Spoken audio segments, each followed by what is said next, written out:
नमस्कार दोस्तों, मैं फूलचंद यादव पीसीआर 100 में आपका हार्दिक स्वागत अभिनंदन करता हूं। दोस्तों, आज का विषय यह है कि 2024 में भारतीय जनता पार्टी क्या दोबारा सत्ता में आ पाएगी कि नहीं आ पाएगी।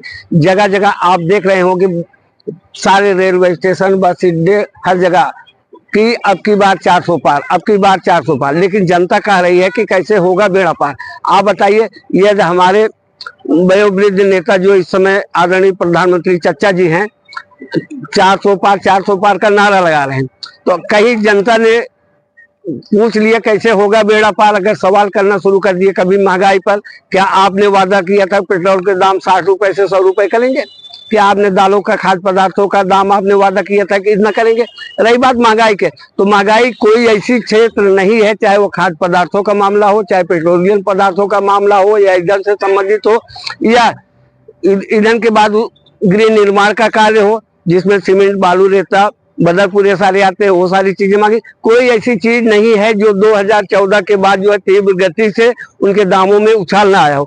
अब रही बात महंगाई पर, कोई नियंत्रण नहीं आए। रही बात जहां 2 करोड़ नौकरियों को वादा करके हमारे आदरणीय चच्चा जी कहते थे कि हर साल 2 करोड़ नौकरियों का सृजन किया जाएगा, दिया जाएगा लोगों को, आज देखा जाए बड़े पैमाने पर खाली पद राजस्व विभाग में, रेलवे में, डाक विभाग में, कई डिपार्टमेंट ऐसे हैं, काफी पीएसयू बंद पड़े हुए हैं। ऐसे कंडीशन में उन खाली पदों को तो भरा नहीं जा सका, और रेलवे से काफी नौकरियां भी खत्म की जा चुकी है। तो लोग जो है एक बेरोजगारी की तरफ, अब हमने महंगाई लिया, बेरोजगारी लिया। और देखिए, वादे और भरोसे वाली बात भी रही कि 69,000 शिक्षकों की भर्ती जो लखनऊ के इको गार्डन में धरना प्रदर्शन चल रहा है, अगर वो लोग जो है आक्रोश में आ गए तो आपके विपरीत जा सकते हैं। फिर तीसरी बात, आप आ जाइए कि युवाओं के सेना में भर्ती होने के मामले, उस मामले में जहां आपने अग्निपथ जैसी योजना ला करके लोगों को सड़क पे खड़ा कर दिया, आज जो है लोग पूर्ण रूप से इच्छा से सेना में जाने के लिए तैयार नहीं। वो दिन और था, कितना अच्छा था कि जब लोग नौकरी करते थे और रिटायर होते थे, उनके मूल वेतन का आधा उनको पेंशन मिलता था। फिर अब आ जाइए आदरणीय चच्चा जी, जो हमारे आदर्श होते हैं, वयोवृद्ध होते हैं, जिनके पद चिन्हों पर हम चलना सीखे हैं, लड़ना सीखे हैं, कलम पकड़ के लिखना सीखे हैं, संघर्षों से जीना सीखे हैं, वो हमारे ईपीएस पेंशनर हैं, ईपीएस 95 के पेंशनर हैं। उनके साथ भी आपके प्रकाश जावड़ेकर ने वादा किया और आपने आश्वासन दिया, और हेमा मालिनी ने भी दिया कि आपको जो है पेंशन में बढ़ोतरी दी जाएगी। किसी की जो है 1500, किसी को 2000, किसी 3000 आप पेंशन दे रहे हैं। ये वृद्धजन लगातार 7 वर्ष से आंदोलन कर रहे हैं, चाहे वो जंतर मंतर का मामला हो, रामलीला का मैदान का मामला हो, उसके बाद ईपीएफओ भारत के कार्यालय में। आप जानते हैं कि 27 राज्यों में एनएसी जैसी संस्था का गठन हो चुका है।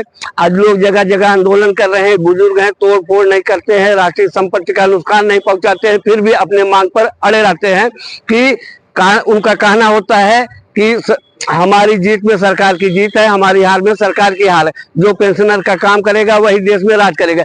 अगर वृद्ध लोग नाराज हो गए तो अब की बार 400 पार का नारा धरा कर धरा रह जाएगा। दूसरे फिर और पार्टियों में टिकट के बंटवारे के मामले में भी लोग हमें टिकट चाहिए, हमें चाहिए, कोई अपनी बात। रही बात परिवार बात पर, हमारे चच्चा जी आक्रमण करते हैं, तो परिवार बात तो भाजपा में भी है।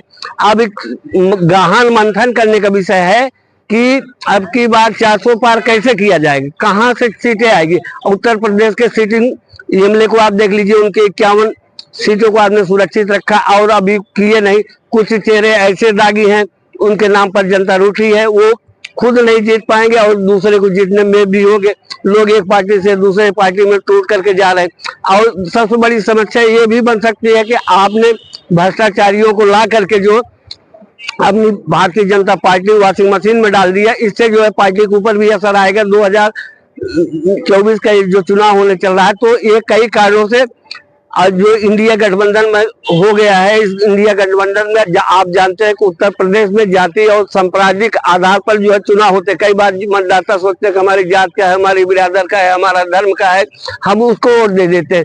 तो उत्तर प्रदेश हुआ, बिहार हुआ, और मध्य प्रदेश हुआ, राजस्थान हुआ ना, तो यहाँ पर लोग दलीय आधार पर, साथ साथ जाति आधार पर भी वोट करते हैं। अब आपने जाति का सोशल इंजीनियरिंग करके संगणना अच्छी बनाई है, लेकिन दिक्कत ये है, ये कहाँ तक सफल होगा, कैसे होगा 400 पार, ये कैसे होगा बेड़ा पार। समस्या इस बात का है। आदरणीय चचा जी, आपको हमारा नमस्कार। जय हिंद, जय भारत।